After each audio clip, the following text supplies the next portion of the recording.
Hello friends, welcome to my YouTube channel technical madam. आज हम करेंगे पर्यावरण अध्ययन के प्रीवियस क्वेश्चन पेपर।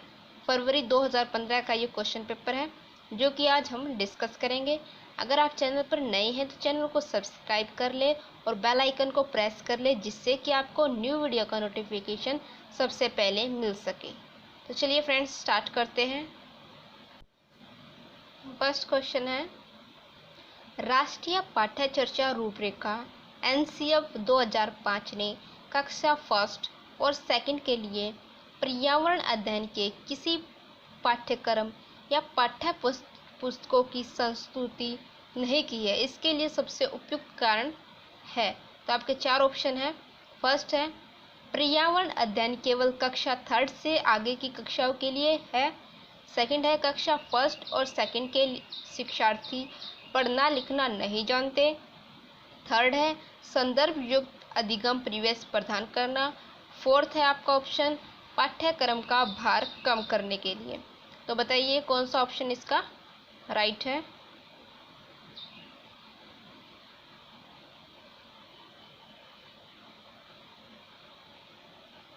तो थर्ड ऑप्शन इसका बिल्कुल राइट है, संदर्भ युक्त अधिगम परिवेश प्रदान करना। क्योंकि हमारी जो EVS की बुक शुरू होती है वो कक्षा तीसरी से शुरू होती है। कक्षा फर्स्ट और सेकंड में ये नहीं होती है जो EVS की बुक होती है। इसलिए कक्षा फर्स्ट और सेकंड में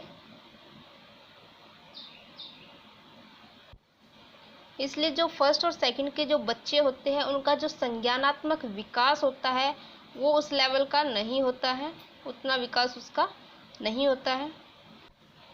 तो मेनली हम उनको परिवेश उपलब्ध करवाते हैं कि बच्चे वास्तविक वातावरण में रहे और अपने आसपास की जो चीज़ों का अवलोकन करना सीखे।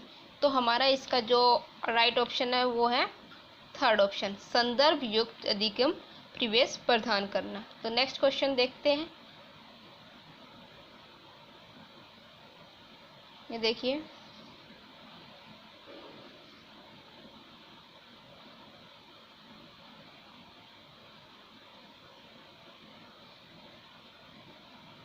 एक अध्यापक को कक्षा फोर्थ के विद्यार्थियों को हमारे देश के भोजन की सांस्कृतिक विविधताएं पढ़ानी है।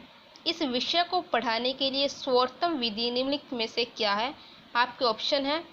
फर्स्ट है, अपने देश के विभिन्न राज्यों के विभिन्न लोगों द्वारा खाए जाने वाले विविध भोजन के बारे में विद्यार्थियों को एक प्रोजेक्ट या परियोजना दे।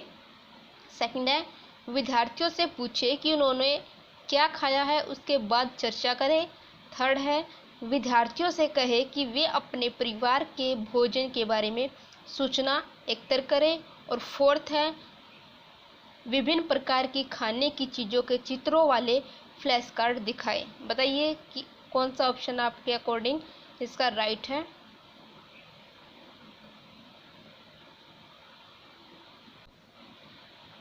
तो इसमें फर्स्ट ऑप्शन इसका बिल्कुल राइट है, अपने देश के विभिन्न राज्यों के विभिन्न लोगों द्वारा खाए जाने वाले विविध भोजन के बारे में विद्यार्थियों को एक प्रोजेक्ट परियोजना दे। पहली बात तो ये कि बच्चे इसमें खुद से ही एक्टिव है और परियोजना कार्य देना सबसे बेस्ट होता है।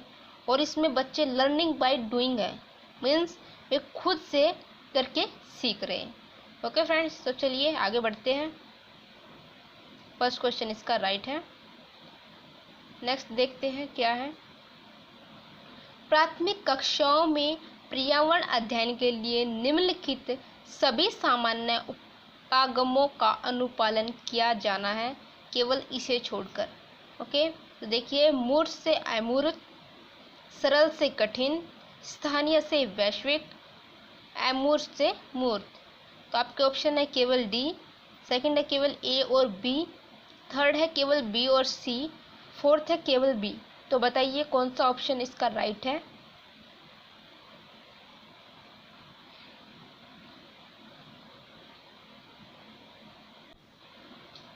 तो इसका राइट आंसर है डी, मीन्स केवल डी। फर्स्ट ऑप्शन इसका ठीक है, बिल्कुल केवल डी, अमूर्त से मूर्त।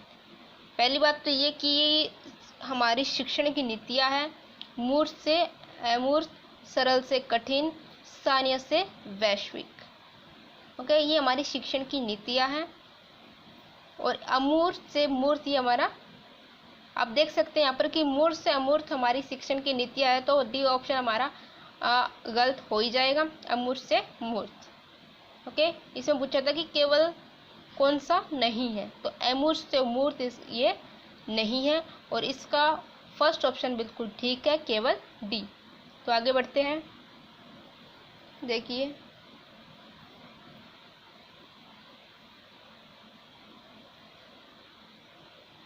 आई होप कि ये आपको विजिबल होगा। देखिए, निम्नलिखित तालिका का अध्ययन कीजिए। ये आपको तालिका दी हुई है। पेट्रोल का मूल्य जून में कितना था? जून 2007 में पेट्रोल का मूल्य था 47 रुपये और 76 पैसे, और 2014 में पेट्रोल का मूल्य था 61 रुपये और 33 पैसे, और डीजल का मूल्य 2007 में था 35 रुपये और 21 पैसे, और 2014 में था 50 रुपये और 51 पैसे। तो ये तालिका आप देख सकते हैं। तो देखिए, इसमें से आपको बताना है। फर्स्ट है, पेट्रोल डीजल की अपेक्षा अधिक महंगा ईंधन है। सेकंड है, पेट्रोल की अपेक्षा डीजल के मूल्य में वृद्धि का प्रतिशत अधिक है। थर्ड है, डीजल सस्ता है, इसलिए सार्वजनिक परिवहन इस पर चलता है। फोर्थ है, डीजल पेट्रोल से सस्ता ईंधन है, लोगों को डीजल वाली गाड़ियां खरीदनी चाहिए। तो आपके ऑप्शन है, फर्स्ट है सी तथा डी निष्कर्ष है, सेकंड है ए तथा डी प्रेषण है, थर्ड है ए और सी प्रेक्षण है, और फोर्थ है बी और सी निष्कर्ष है। तो बताइए इसका कौन सा आंसर बिल्कुल राइट है? बताइए फ्रेंड्स। आई होप फ्रेंड्स कि आपको वीडियो अच्छी लग रही है। अगर आपको वीडियो अच्छी लग रही है तो वीडियो को लाइक जरूर करें। तो इसका राइट आंसर है फर्स्ट, सी तथा डी निष्कर्ष है। देख लेते हैं कि कैसे इसका राइट आंसर फर्स्ट है। तो देखिए, डीजल सस्ता है, इसलिए सार्वजनिक परिवहन इस पर चलता है, और डीजल पेट्रोल से सस्ता ईंधन है, इसलिए लोगों को क्या खरीदनी चाहिए? डीजल वाली गाड़ियां खरीदनी चाहिए। इससे क्या होगी? पैसे की बचत भी होगी और कम खर्चा होगा। तो हमारा इसका फर्स्ट ऑप्शन बिल्कुल राइट है, सी तथा डी निष्कर्ष है। नेक्स्ट देख लेते हैं। कक्षा 5th की अध्यापिका महाइका चाहती है कि उसके विद्यार्थी आसपास के पौधों का अवलोकन करें। सार्थक अधिगम के लिए उसे बच्चों को क्या करने के लिए प्रोत्साहित करना चाहिए? तो फर्स्ट ऑप्शन आपका समझना कि पौधे हमारे लिए उपयोगी होते हैं। सेकंड है अधिकतम पौधों के नाम लिखना। थर्ड है उनकी ऊंचाइयां, पत्तियों, गंध और उगने के स्थान में अंतर का अवलोकन करना। और फोर्थ है समझना कि पौधे भी सजीव होते हैं। तो बताइए कि कौन सा ऑप्शन इसका बिल्कुल राइट है? तो इसका थर्ड ऑप्शन बिल्कुल राइट है। उनकी ऊंचाइयां, पत्तियों, गंध और उगने के स्थान में अंतर का अवलोकन करना। पहली बात तो ये कि उसने कहा कि अपने आसपास के पौधों का अवलोकन करें, और अवलोकन वर्ड जो है वो सिर्फ फोर्थ ऑप्शन में ही थर्ड ऑप्शन में ही आपको दिखाई दे रहा है। देखिए, तो एक टेक्निक तो ये भी होती है हमारे प्रश्न का आंसर छांटने की, कि यहाँ पर अवलोकन की बात कर रहे थे, ठीक है। और दूसरी चीज़ जो है वो यह है कि अगर हम अपने आसपास के पौधों का अवलोकन करना चाहते हैं तो हम कई चीज़ों को देखेंगे, जैसे कि ऊंचाई भी देखेंगे हम कि सभी की ऊंचाइयाँ भी अलग अलग होती है।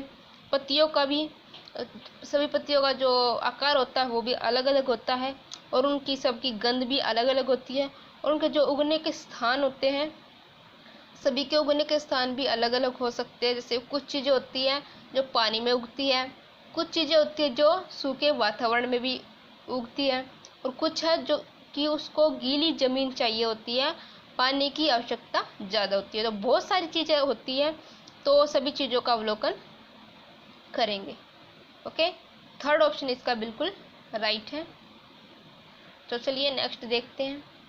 नेक्स्ट है, प्राथमिक स्तर पर पर्यावरण अध्ययन के आकलन निम्नलिखित में से कौन सा एक संकेतक उपयुक्त है?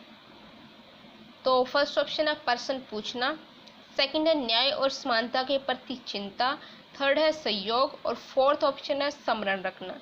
तो बताइए कौन सा ऑप्शन इसका बिल्कुल राइट है?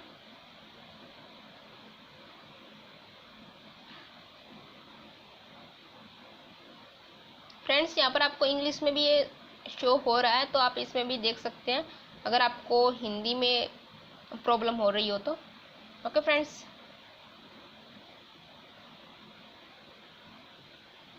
तो आप इसमें भी देख सकते हैं, जैसे which of the following should not be an appropriate indicator for assessment in EVS eight primary level. तो फर्स्ट ऑप्शन है क्वेश्चनिंग, सेकंड है concern for justice and equality, third है कोऑपरेशन और फोर्थ है रिमेम्बरिंग। तो बताइए फ्रेंड्स कौन सा ऑप्शन इसका बिल्कुल राइट है? तो फोर्थ ऑप्शन इसका बिल्कुल राइट है, स्मरण रखना। ये एक संकेतक उपयुक्त है। ओके फ्रेंड्स, संकेत उपयुक्त ये नहीं है, यहाँ पर थोड़ा सा मीन्स प्रिंट है हिंदी में नहीं, यहाँ पर आप देख सकते हैं, यहाँ पर आप नोट देख सकते हैं। तो स्मरण रखना जो है वो एक संकेतक उपयुक्त नहीं है प्राथमिक स्तर पर। और प्रश्न पूछना, इसमें क्या होती है, जिज्ञासा उत्पन्न होती है। ओके फ्रेंड्स, इससे बच्चे क्या होते हैं, मोटिवेट होते हैं। तो चलिए आगे देखते हैं। तो फोर्थ ऑप्शन इसका बिल्कुल राइट है, स्मरण रखना। नेक्स्ट हम देखते हैं, आपके प्रधानाचार्य ने, देखिए आपके प्रधानाचार्य ने आपको कहा कि कक्षा 5th के विद्यार्थियों को शैक्षिक अवलोकन यात्रा के लिए ले जाए। इस अवलोकन यात्रा को सार्थक बनाने के लिए आप अपनी योजना में क्या क्या सम्मिलित करेंगे? ठीक है, तो फर्स्ट ऑप्शन आपका जहाँ जाना हो उसके बारे में जानकारी प्राप्त करने और पढ़ने के लिए विद्यार्थियों को कहना। सेकंड है आनंद के लिए पर्याप्त भोजन और खेलों को साथ ले जाना। थर्ड है यह सुनिश्चित करना कि विद्यार्थी अनुशासित रहे और उस स्थान को शांतिपूर्वक अवलोकन करें। फोर्थ है क्रियाकलापों की एक स्तरीकृत शीट उस स्थान के बारे में तैयार करना और प्रमाणिक तथा सार्थक अध्ययन के लिए उसे विद्यार्थियों के साथ यात्रा से पूर्व साझा करना। तो बताइए कि कौन सा ऑप्शन इसका बिल्कुल राइट है?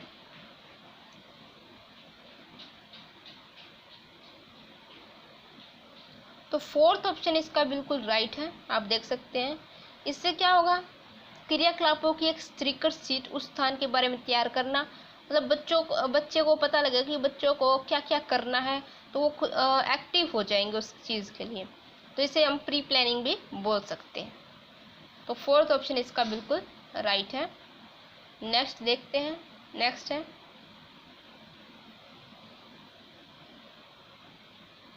है प्राथमिक स्तर पर पर्यावरण अध्ययन के शिक्षण में कहानियों और कविताओं का प्रभावी ढंग से उपयोग किया जा सकता है।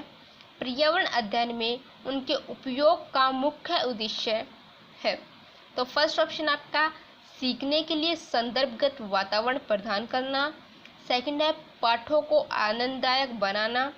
थर्ड है भाषिक कौशलों को बढ़ावा देना और फोर्थ है कक्षा की विविधता की पूर्ति। तो बताइए इसका कौन सा आंसर बिल्कुल राइट है? तो फर्स्ट ऑप्शन इसका बिल्कुल राइट है, सीखने के लिए संदर्भगत वातावरण प्रदान करना। इसमें क्या होगा, जब बच्चों को कहानियाँ और कविताएं सुनाई जाएंगी तो बच्चों का इंटरेस्ट क्रिएट होगा और उसको ऐसा वातावरण मिलेगा सीखने का। ओके फ्रेंड्स, जब इंटरेस्ट क्रिएट होता है तो ऐसा बच्चे जल्दी सीख लेते हैं। ओके फ्रेंड्स, तो इसका फर्स्ट ऑप्शन बिल्कुल राइट है।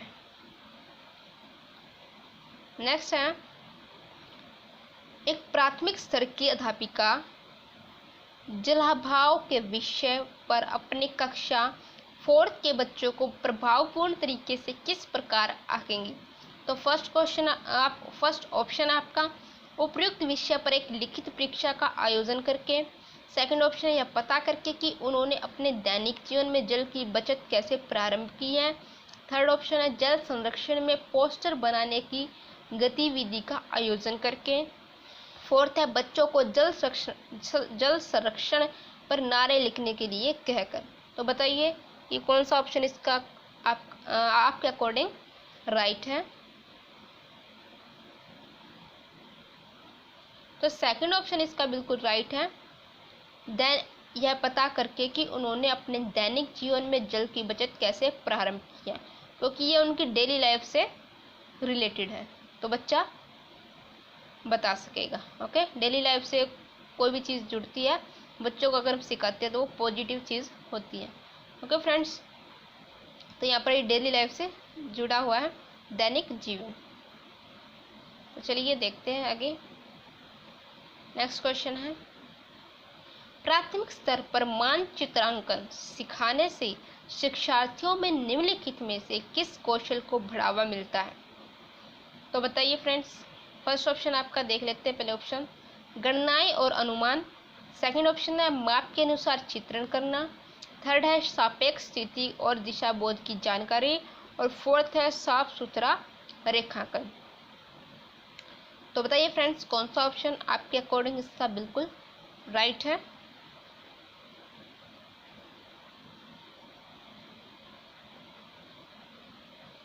तो थर्ड ऑप्शन इसका बिल्कुल राइट है, सापेक्ष स्थिति और दिशा बोध की जानकारी। इस कौशल को बढ़ावा मिलता है प्राथमिक स्तर पर शिक्षार्थियों को। ओके फ्रेंड्स, प्राथमिक स्तर पर शिक्षार्थियों को सापेक्ष स्थिति और दिशा बोध की जो जानकारी का जो कौशल है उसको क्या मिलता है, बढ़ावा मिलता है। और हमसे पूछा क्या गया, यही पूछा गया कि प्राथमिक स्तर पर मानचित्रांकन सिखाने से शिक्षार्थियों में कौन सा कौशल को बढ़ावा मिलता है, कि कौन सा ऐसा कौशल है जिससे बढ़ावा मिलता है। तो थर्ड ऑप्शन इसका बिल्कुल राइट है, सापेक्ष स्थिति और दिशा बोध की जानकारी। नेक्स्ट क्वेश्चन देख लेते हैं हम। देखिए, इस पौधे में पत्तियां हैं जिन्हें सब्जी की तरह प्रयोग में लाया जाता है। इसके बीजों से तेल प्राप्त किया जाता है। यह कौन सा पौधा आपको बताना है। तो फर्स्ट ऑप्शन है नारियल, सेकंड ऑप्शन है बंद गोभी, थर्ड ऑप्शन है सरसों, फोर्थ ऑप्शन है पालक। तो बताइए फ्रेंड्स कि कौन सा ऑप्शन इसका बिल्कुल राइट है।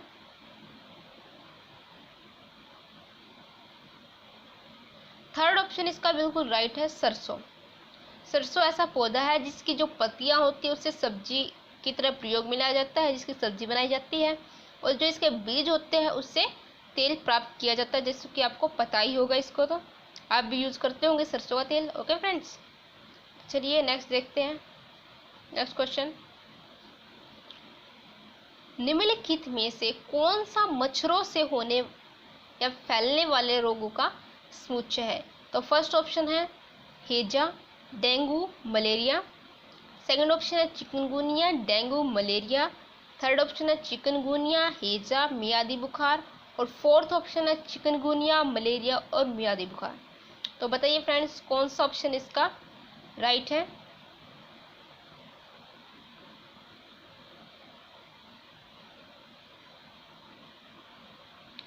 तो सेकंड ऑप्शन इसका बिल्कुल राइट है, चिकनगुनिया, डेंगू और मलेरिया। यहाँ पर आप देख सकते हैं जो हैजा है वो मच्छरों से फैलता नहीं है, और इसमें भी क्या है, मियादी बुखार, और यहाँ पर भी मियादी बुखार।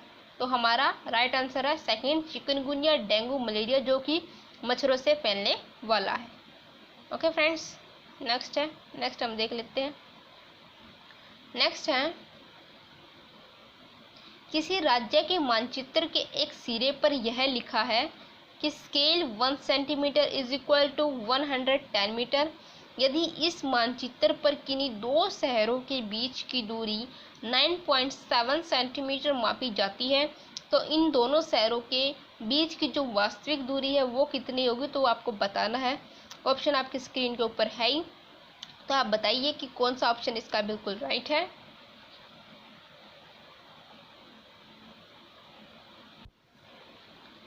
सो फ्रेंड्स, इसका राइट आंसर है फोर्थ 1.067 किलोमीटर। तो ये आप देख सकते हैं कि ये कैसे होगा। जैसे 1 centimetre is equal to 110 metre आपको दिया हुआ है, तो आपको 9.7 सेंटीमीटर बताना है, तो आपको सिर्फ 9.7 को 110 से मल्टीप्लाई कर देना है, जिसका जो आंसर आएगा वो मीटर में आएगा। लेकिन हमें चाहिए किलोमीटर में, जो हमारे ऑप्शन दिए हुए हैं वे हमें दिए हुए किलोमीटर में। तो हमें इसको किलोमीटर में चेंज करने के लिए हम उसको 1000 से डिवाइड कर देंगे, और फिर 1000 में 3 जीरो होती है, आपको पता ही होगा। तो 3 डिजिट के बाद हम क्या कर देंगे, डेसिमल लगा देंगे। ओके फ्रेंड्स, आई होप कि आपको समझ में आ गया होगा। तो चलिए नेक्स्ट देखते हैं। नेक्स्ट क्वेश्चन देखिए, कांसा या ब्रांच के बारे में निम्नलिखित कथनों का अध्ययन कीजिए।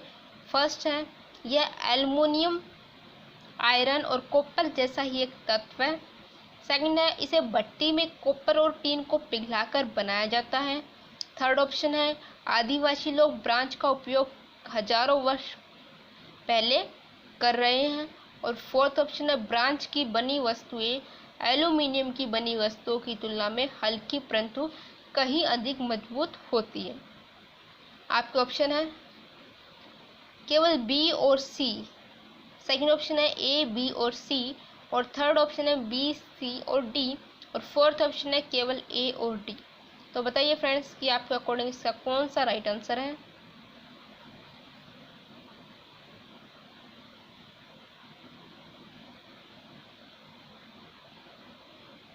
बताइए फ्रेंड्स।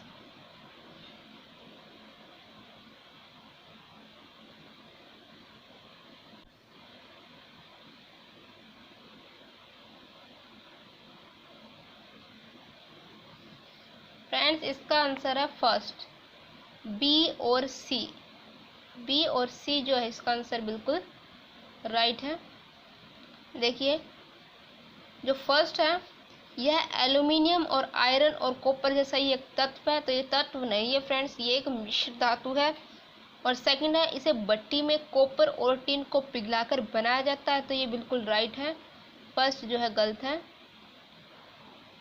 ये देखिए, फर्स्ट जो है गलत है, बी सही है। आदिवासी लोग ब्रांच का उपयोग हजारों वर्ष पहले कर रहे हैं, तो ये भी बिल्कुल राइट है। और डी जो ऑप्शन है ये गलत है आपका। ब्रांच जो होती है वो हल्की नहीं होती, वो अधिक मजबूत होती है। ओके फ्रेंड्स, तो आपका जो राइट आंसर है वो फर्स्ट है, केवल बी और सी। ये देखिए नेक्स्ट क्वेश्चन, निम्नलिखित में से कौन से प्राथमिक स्तर पर पर्यावरण अध्ययन में आकलन के लिए उपकरण और तकनीकें हैं। फर्स्ट ऑप्शन है परियोजना कार्य, सेकंड है क्षेत्र भ्रमण, थर्ड है जनरल लिखना, फोर्थ है विचार मानचित्रण। तो आपके ऑप्शन है केवल डी, सेकंड है ए, बी, सी और डी, और थर्ड ऑप्शन है केवल ए और बी, और फोर्थ ऑप्शन है केवल बी और सी। तो बताइए फ्रेंड्स कौन सा ऑप्शन इसका बिल्कुल राइट है।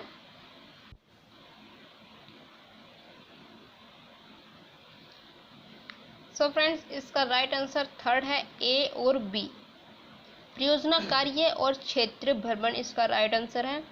ये आप प्राथमिक स्तर पर यूज कर सकते हैं। ए और बी जो है परियोजना कार्य और क्षेत्र भ्रमण है पर्यावरण अध्ययन को पढ़ाने के लिए। लेकिन जो जनरल लिखना है और विचार मानचित्रण है, ये जो है हाई लेवल की चीज़ें हैं जो कि प्राथमिक स्तर पर ही आपके काम नहीं आएगी। तो सिर्फ ए और बी है, यानी कि परियोजना कार्य और क्षेत्र भ्रमण, जो कि प्राथमिक स्तर पर यूज होती है पर्यावरण अध्ययन को पढ़ाने के लिए। तो इसका राइट आंसर है थर्ड, केवल ए और B. Okay friends, I hope friends कि आपको वीडियो अच्छी लगी। अगर आपको वीडियो अच्छी लगी तो वीडियो को लाइक करें, ज़्यादा से ज़्यादा इस वीडियो को शेयर करें, और अगर आपने अभी तक चैनल को सब्सक्राइब नहीं किया तो चैनल को सब्सक्राइब ज़रूर कर लें। और मिलते हैं नेक्स्ट वीडियो में एक नए प्रीवियस क्वेश्चन पेपर के साथ। तब तक के लिए bye bye and take care. Thank you friends for watching this video.